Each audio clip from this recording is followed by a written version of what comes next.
우리 오늘 이제 그 교리 강좌 시리즈 2권의 11장 그리스도와의 연합인데요.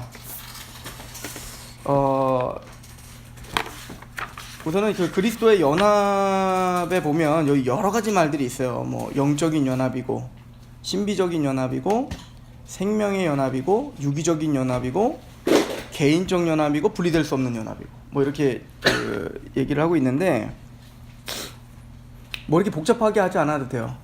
왜냐면 우리가 거듭나서 우리가 성령세를 받았다라고 하는 거. 그래서 영적인 연합이라는 건 예를 들어서 이제 그 외형적인 연합이 아니다 이 얘기인 거죠. 그러니까 그 또 어떤 외형적인 것이 우리에게 연합을 줄 수 없다는 거야. 그러니까 세례를 받는다고 해서, 물세례 받는다고 해서 예수님과 연합될 수 있는 게 아니죠. 그죠? 우리가 성찬식에 참여하는 그 자체가 영적으로 연합하는 게 아니에요.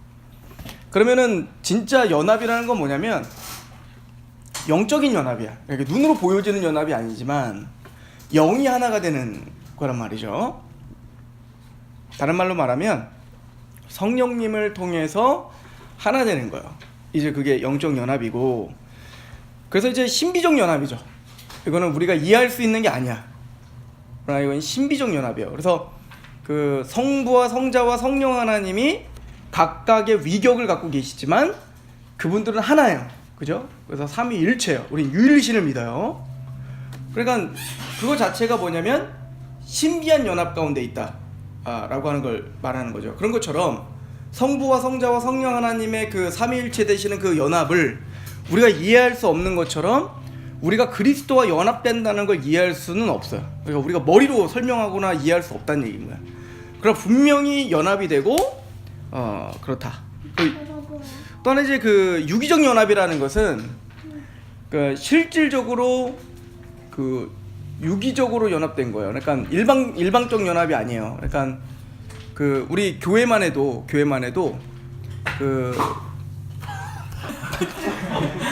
요한복음 6장 금마무리. 요한복음 6장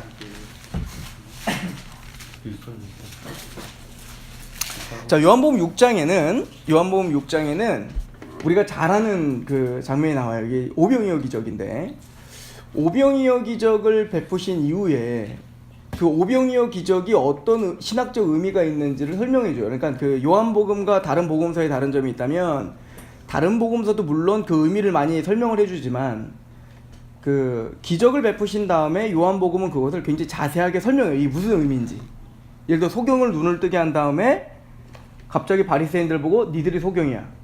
내가 언제 소경이야? 네가 본다고 하니까 너희가 소경이고, 쟤네들은 안 보인다고 하니까 쟤네들은 보는 자야. 그러니까 그 육적인 어떤 그 현상들을 통해서, 그 육적인 어떤 역사들을 통해서 영적인 의미들을 설명해 주죠. 그러니까 오병이어 기적도 단순히 떡 5개와 물고기 2마리로 5,000명을 먹였다. 그거 맞는 얘기지만 그 먹인 걸 통해서 사실은 예수님이 말하는 건 뭐냐면, 이스라엘 백성들은 그 예수님이 오병이어 기적을 베푸실 때 누가 생각날까? 모세가 생각나는 거예요. 모세가 광야에서 만나와 메추라기를 먹였잖아요. 그러니까 그 하나님이 모세에게 뭐라고 약속했냐면 너와 같은 선지자 하나를 보낼 거야, 이렇게 표현했다고요. 그러니까 근데 선지서에 보면 모세와 같은 선지자는 아직도 일어나지 않았다, 이렇게 표현하고 있다고. 그러니까 메시아가 바로 그 모세와 같은 선지자다라고 믿고 있었어. 그래서 오병이어 기적을 딱 베풀자마자 그 이스라엘 백성들이 바로 이제 그 뭐라고 하냐면은 그 예수님 보고 바로 이분이 그 선지자 아니냐. 우리 요한복음 6장 14절을 보세요. 요한복음 6장 14절에 보면 그 사람들이 예수께서 행하신 이 표적을 보고 말하되 이는 참으로 세상에 오실 그 선지자라. 그러니까 그 모세 같은 선지자 예언했던 바로 그분이 이 예수인가 봐, 이렇게 된 거죠. 그러니까 얘네들은 그 예수님을 따라다니니까 재밌는 거야. 육적인 어떤 양식을 먹으니까. 근데 예수님은 내가 너에게 줄 떡은 이 육적인 양식이 아니라 영원한 생명을 줄 수 있는 영생의 떡을 내가 주러 왔다. 근데 그 영생의 떡은 바로 나야, 이렇게 표현한 거죠. 그러니까 그 생명의 떡을 통해서 또 그 생명의 떡을 통해서 누구를 설명하는 거야? 내가 너희들에게 영원한 생명을 줄 수 있는 생명의 떡이시다, 이거예요. 그래서 예수님이 여기 보면 이제 떡을 떼어 나눠줘라 이렇게 말하는 것처럼 예수님의 몸이 찢어지셔서 그 몸이 찢어지셔서 우리에게 나눠주신 거야. 그래서 이건 뭘 상징적으로 보여주냐면 바로 예수님의 십자가에서 흘리시는 피와 십자가에서 찢어지신 예수님의 살을 가리켜 이야기하는 거라고요. 그럼 믿음이라는 뭐냐면 예수님의 그 살과 피를 먹고 마시는 게 믿음인 거예요. 그래서 그 얘기를 이제 해요. 한번 봅시다. 우리 그 6장을 한번 다시 한번 가보시면 6장 그 26절을 보세요. 예수께서 대답하여 이르시되 내가 진실로 진실로 너에게 이르노니 너희가 나를 찾는 것은 표적을 본 까닭이 아니요 떡을 먹고 배부른 까닭이다. 너희들이 나를 따라다니는 건 진짜 영적 의미를 전혀 모르고 단순히 나 따라다니면 나 잘 먹고 잘 살 거라고 생각해서 따라다니지 잘못했다는 거예요. 썩을 양식을 위하여 일하지 말고 영생하도록 있는 양식을 위하여 하라. 이 양식은 인자가 너희에게 주리니 인자는 아버지 하나님께서 인치신 자다라고 이야기를 합니다. 그래서 32절 예수께서 이르시되 내가 진실로 진실로 너희에게 이르노니 모세가 너희에게 하늘로부터 떡을 준 것이 아니라 내 아버지께서 너희에게 하늘로부터 참떡을 주시나니 하나님의 떡은 하늘에서 내려 세상에 생명을 주는 것이야. 그들이 이르되 주여 이 떡을 우리에게 영생을 얻을 수 있는 떡을 주세요. 이렇게 된 거야. 그랬더니 35절에 예수님이 이렇게 말하죠. 같이 읽어봅시다. 시작. 예수께서 이르시되 나는 생명의 떡이니 내게 오는 자는 결코 줄이지 아니할 터요 나를 믿는 자는 영원히 목마르지 아니하리라. 이렇게 말을 합니다. 자, 그래서 48절 보세요. 내가 곧 생명의 떡이라. 그 예수님이 생명의 떡이라는 거예요. 그러니까 예수님의 십자가를 가리켜 이야기하는 겁니다. 그래서 너희 조상들은 광야에서 만나를 먹어서도 죽었잖아. 그죠? 이는 하늘에서 내려오는 떡이니 사람으로 하여금 먹고 죽지 아니하게 하는 것이라.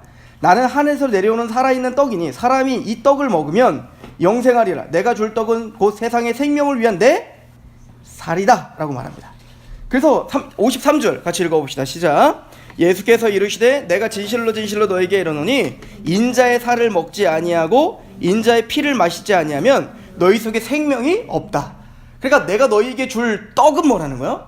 내 살이고 또 너희가 마실 그 내 음료, 영원한 생명을 주는 음료는 뭐라는 거야? 내 피다 이 얘기인 거야. 그러니까 너희들은 내 피와 내 살을 먹고 마시지 않으면 결단코 영생을 얻을 수 없어 이 얘기인 거죠. 그러면 예수님의 그 살과 피를 먹는 방법은 뭐야? 뭐죠? 믿는 거예요. 믿는 거. 그래서 앞에 뭐라고 얘기했냐면 이렇게 말하고 있죠. 자, 우리 앞쪽으로 좀 가보셔서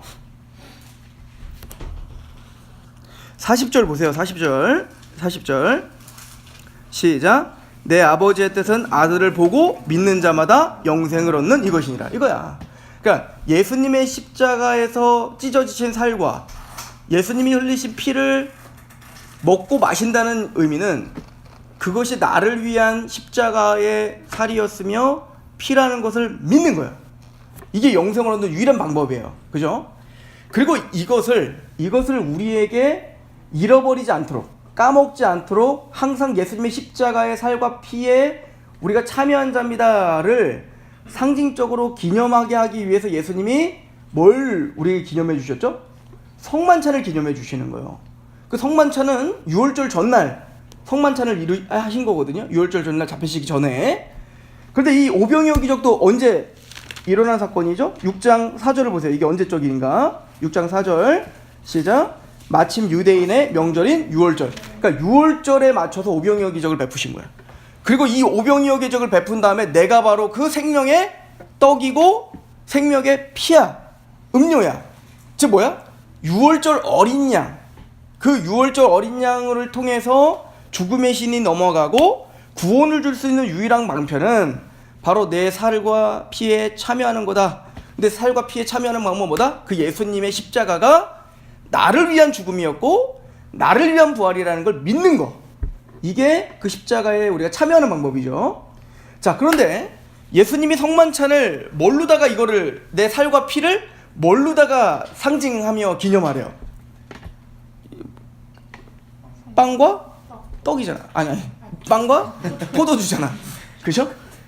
떡을 먹으면서 이것이 바로 예수님의 살에 우리가 참여한 겁니다. 그리고 그 포도주를 마시면서 우리가 예수님의 피에 참여했습니다를 상징하고 기념하고 감사하는 게 우리 성만찬이란 말이에요. 그러면 왜 예수님은 먹는 거 갖고 했을까는 거죠. 그러니까 빵을 먹었어. 여러분들이 빵을 먹으면 이 빵이 잘근잘근 씹어서 우리 안에 들어오면 이 빵이 빵으로 또로로 막 굴러댕기다가 갑자기 대변으로 빵이 똑 이렇게 나오는 게 어디 있어? 그죠? 빵을 먹으면 분해가 돼요. 분해가 되고 완전히 소화가 돼서 빵이 내 살이 된다고. 내가 빵이 된다고. 이해가세요? 또 그 포도주를 마시면 그 포도주가 단순히 포도주로 있다 소변으로 나가는 게 아니라 그 포도주는 우리에게 완전히 분해가 되어 내 피가 된다고. 이게 뭐죠? 완전한 연합이 되는 거예요. 내가 포도주가 되고 내가 빵이 되고 빵이 내가 되고 포도주가 내가 되는 거예요. 그러니까 이거는 우리가 설명할 수 없는 내 살과 뼈가 되는 거라고. 마찬가지로 예수 그리스도의 십자가의 은혜라는 것은 단순히 예수님의 십자가의 은혜가 지식적으로 우리 안에 돌아다니는 게 아니라 우리가 말하고 있는 구원이란 예수님의 십자가에 흘리신 그 피가 또 예수님이 찢기신 그 살이 우리가 믿을 때 이제는 그 예수가 내가 되고 내가 그 예수가 되는 거예요. 이게 뭐냐면 신비적 연합이라고요. 그래서 요한복음은 이 6장에 이런 이야기를 한 다음에 요한복음 15장에 신비한 연합을 이렇게 설명하죠. 한번 가봅시다. 요한복음 15장 1절을 보면 나는 참 포도나무요 내 아버지는 농부라. 무릇 내게 붙어있는 붙어있어 열매를 맺지 아니하는 가지는 아버지께서 그것을 제거해 버리시고 무릇 열매를 맺는 가지는 더 열매를 맺게 하려 하여 그것을 깨끗하게 하시느니라. 이렇게 말을 하죠. 자, 그런 다음에 뭐라고 말하냐면 3절 너희는 내가 일러준 말로 이미 깨끗하다. 즉 예수님의 복음을 통해서 구원을 받았어요. 그러면 내 안에 거하라 나도 너희 안에 거하리라. 가지가 포도나무에 붙어있지 아니하면 스스로 열매를 맺을 수 없은 것 같이 너희도 내 안에 있지 아니하면 그러하리라. 그래서 나는 포도나무에 너는 가지라. 그가 내 안에 내가 그 안에. 무슨 얘기예요? 우리는 예수님 안에 있고 예수님은 누구 안에 있고. 이게 이론적으로는 설명이 안 되는 거야. 예수님이 내 안에 있으면 그냥 예수님 내 안에 있는 거지. 어떻게 내가 예수님보다 더 겉에 있어야지. 근데 또 다른 말은 뭐래? 우리도 예수님 안에 있대. 그러니까 이거는 이론적으로 설명될 수 있는 게 아닌 거예요. 이건 뭐냐면 예수님과 우리가 내가 예수가 되고 예수가 내가 되는 겁니다.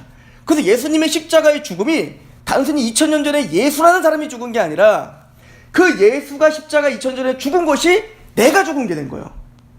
또한 예수님이 부활하신 것은 2000년 전에 예수라는 사람이 부활한 게 아니라 내가 부활한 거예요. 이걸 믿는 거야. 그러니까 이거는 육적인 어떤 것을 말하는 게 아니라 실질적으로 그걸 믿어 그 예수와 내가 하나가 된 겁니다. 이게 너무 중요한 게 예수님의 십자가에 죽었어요. 그래서 내가 십자가에 죽었어. 그래서 내가 죽어버렸으니까 내 죄와 함께 내가 죽어버렸으니까 내가 정죄받을 수 있어? 없지. 왜? 난 이미 죽었으니까. 그래서 우리에게는 더 이상 정죄가 없는 거예요. 그러므로 그리스도 안에 있는 자에게는 결코 정죄함이 없다. 왜? 예수와 함께 죽어버렸으니까 우리가. 더 이상 사망이 우리를 지옥이 우리를 두렵게 할 수 없는 거예요. 왜? 예수님과 함께 죽어버렸으니까. 난 지금 살아있는데 우리가 이제부터 사는 삶은 내가 사는 게 아니야.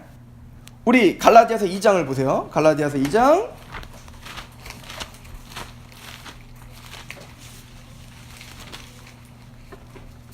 자, 갈라디아서 2장 20절입니다. 자, 같이 읽어봅시다. 시작. 내가 그리스도와 함께 십자가에 못 박혔나니 그런즉 이제는 내가 사는 것이 아니요 오직 내 안에 그리스도께서 사시는 것이라. 이제 내가 육체 가운데 사는 것은 나를 사랑하사 나를 위하여 자기 자신을 버리신 하나님의 아들을 믿는 믿음 안에서 사는 것이라. 그래서 우리를 그리스도인이라고 하는 거라고요. 그러니까 우리의 삶은 이제 구종성의 삶이 아니라 그리스도인이라니까. 그리스도가 사는 거예요. 그래서 사실은 우리의 삶을 통해서 누가 보이는 거냐면 그리스도가 보이는 거예요. 그래서 우리를 그리스도의 편지라고 하는 거야. 우리의 삶을 통해 누가 읽혀지는 거예요? 예수가 읽혀지는 거죠. 그래서 우리를 그리스도의 향기라고 하는 거야. 우리를 통해 누가 냄새가 나는 거야? 그리스도의 향기가 나는 거야. 우리를 그리스도의 빛과 소금이라고 하는 거야. 예수의 빛이 나고 또 예수의 맛이 나는 거예요. 그러니까 여기 보면 내가 그리스도와 함께 십자가에 못 박혔다. 그러니까 예수님이 십자가에 죽은 건 내가 못 박혔다. 우리 죄만 못 박힌 게 아니야. 내가 죽은 거야. 내가 십자가에 죽은 거야. 그리고 못 박혔니? 그런즉 이제는 내가 사는 게 아니요 오직 내 안에 그리스도께서 사는 거야. 다른 말로 말하면 우리 로마서 한번 보세요. 로마서 6장을 가보십시오. 이게 성령 세례인데 세례를 받는 의미가 이거죠. 요한복음 6장 1절 보십시오. 요한복음이요? 죄송해요. 로마서 6장 1절. 자, 그런즉 우리가 무슨 말을 하리요? 은혜를 더하게 하기 위하여 죄에 거하겠느냐? 우리가 은혜 받았다고 해서 내 마음대로 살 수 있겠냐? 그럴 수 없다. 왜 그런가? 그럴 수 없느니라. 죄에 대하여 죽은 우리가 우리는 죄에 대해서 어떻게 했어요? 죽었다고. 언제? 무릇 그리스도 예수와 합하여, 그죠? 예수님과 합하여 세례를 받은 우리는 그의 죽으심과 합하여 세례를 받은 줄 알지 못하냐. 그러니까 예수님을 믿는다는 건 예수님이 십자가에 죽었을 때 내가 함께 죽었다고 믿는 거야. 연합됐다고 믿는 거야. 그러므로 4절 우리가 그의 죽으심과 합하여 세례를 받음으로 그와 함께 장사되었나니 이는 아버지의 영광으로 말미암아 그리스도를 죽은 자 가운데 살리신 것 같이 우리를 또한 새 생명 가운데 행하게 하려 함이라. 예수님의 부활과 우린 또 합하여져서 예수님이 산 것뿐만 아니라 누가 살았어? 내가 살았어. 이제 누굴 향해 살았어? 나는 죽었으니까, 죄는 죽었으니까 날 위해서 살지 않겠죠. 누굴 위해서 살겠어요? 하나님을 향해서 사는 거야. 그죠? 그래서 5절 만일 우리가 그의 죽으심과 같은 모양으로 연합한 자가 되었다면 또한 그의 부활과 같은 모양으로 연합한 자도 되리라. 우리가 알거니와 우리 옛사람이 예수와 함께 십자가에 못 박힌 것은 죄의 몸이 죽어 다시는 우리가 죄의 종노릇하지 아니하려 함이니 이는 죽은 자가 죄에서 벗어나 의롭다 하심을 얻었다라고 말해요. 이제는 예수님과 신비한 연합이란 우리가 믿는다는 것은 예수님의 십자가에 죽고 예수님의 부활에 나도 함께 연합한 자입니다. 그래서 우리가 성만찬을 하면서 그거를 기념하는 거예요. 맞습니다. 우리가 빵을 찢으면서 우리를 위해서 예수님께서 이렇게 몸이 찢어지셨습니다. 그래서 그 찢어진 살을 우리는 나눠 먹는 한 가족이 되었고, 그래서 그 한솥밥 먹는다고 하잖아요. 한솥밥.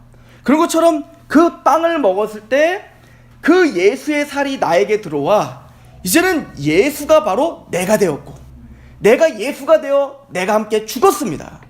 그리고 예수님이 흘리신 피에 나도 연합하여 그 예수의 피가 내 피가 되었고 예수의 피가 바로 나의 생명이 되었다라고 믿는 거예요. 그래서 예수님은 바로 우리의 생명의 떡이 되시고 생명의 음료가 되시는 거예요. 그래서 예수님이 태어난 곳이 어디예요? 베들레헴이라고. 베들레헴. 벳이라는 뜻은 집이라는 뜻이고 들레헴은 뭐냐면 떡이라는 뜻이야. 빵이라는 뜻이라고. 그러니까 빵집이에요. 빵집. 떡집이라고. 방앗간이라는 뜻이란 말이에요. 그러니까 예수님이 왜 베들레헴에서 태어나? 우리의 생명의 떡이 되시기 위하여 태어나셨다는 거예요. 왜 예수님이 구유에 태어나셔야 되냐고요? 그분은 우리의 먹이라는 겁니다. 영원한 생명을 주시는, 그래서 우리의 살이 되고 피가 되시는 영원한 생명을 주시는 바로 우리의 영원한 생명의 떡이시며 생명의 음료가 되셔서 우리는 그 생명의 음료와 떡의 신비한 연합으로 예수님의 십자가와 부활에 연합된 자입니다. 예수님의 십자가는 내 죽음이며 예수님의 부활은 내 부활이며, 이것뿐만 아니라 예수님 부활하시고 어디 가셨어요? 승천하셔서 하나님 우편에 가셨죠. 우린 거기도 연합된 거야. 그러니까 예수님이 십자가에 죽으셨을 때 내가 죽었어요? 예수님 부활했을 때 우리도 같이 부활했어요? 그리고 예수님이 승천하셨을 때 우리는 영적으로 이미 연합되어 어디 앉아 있는 거야? 하늘에 앉아 있다고. 그러니까 우리는 이제 이 땅에 살고 있지만 우리의 영은 어디에 이미 소속돼 있어요? 하늘에 예수님과 함께 있는 거예요. 그래서 우리는 천국 시민권자야. 한 가지만 보고 끝납시다. 에베소서 2장 보세요. 이거만 알면 돼. 뭐 어렵게 생각하지 맙시다. 이게 신비한 연합이에요. 그러니까 신비한 연합을 이해하지 못하면 기독교 교리가 다 이해가 안 되는 거예요. 우리 에베소서 2장 보십시오. 2장 1절 그는 허물과 죄로 죽었던 우리를 살렸어요. 어떻게? 예수님 십자가 부활로 말미암아. 자, 근데 그때에는 우리가 허물과 죄로 죽어 있었을 때에는 그 가운데서 행하여 이 세상 풍조를 따르고 공중권세 잡은 자를 따랐으니 곧 지금 불순종의 아들들 가운데 역사는 영이라. 전에는 우리도 다 그 가운데서 우리 육체의 욕심을 따라 지내며 육체와 마음에 원하는 것을 하여 다른 이들과 같이 본질상 진노의 자녀더니 국률이 풍성하신 하나님이 우리를 사랑하신 그 큰 사랑으로 인하여 허물로 죽은 우리를 그리스도와 함께 어떻게 하셨어요? 살리셨고. 여기에 뭐가 지금 담겨 있는가? 아까 로마서 6장 읽은 것처럼 예수님의 십자가에 연합되어 내가 함께 죽었고 예수님과 부활에 연합되어 우리가 살아났고, 그죠? 그리고 가로치고 너희는 은혜로 구원을 받았다. 근데 예수님은 십자가에서 죽으시고 부활한 것뿐만 아니라 어떻게 했어요? 승천하셨죠? 자, 같이 읽어봅시다. 6절 시작. 또 함께 일으키사 그리스도 예수 안에서 함께 하늘을 앉히셨다는 거예요. 이미 이게 신비한 연합이 아니라면 가능하지 않은 거죠. 그래서 예수님과 우리가 신비한 연합이라는 건 뭐냐면 우리가 그 예수의 십자가에 연합됐고 예수의 부활에 연합됐으며 예수님의 승천에 연합됐다. 그래서 우리는 이젠 내가 사는 것은 내가 사는 게 아니라 오직 예수 그리스도, 나를 위해, 나를 사랑하사 나를 위해서 죽으신 예수를 위한 삶을 사는 것입니다. 함부로 살 수 있겠어요? 막 살 수 있겠냐고요. 그래서 우리는 막 살 수가 없는 거예요. 첫 번째, 너무 고마워서. 또 우리가 사는 것은 그리스도가 사는 거기 때문에 그렇다는 거예요. 이게 신비한 연합.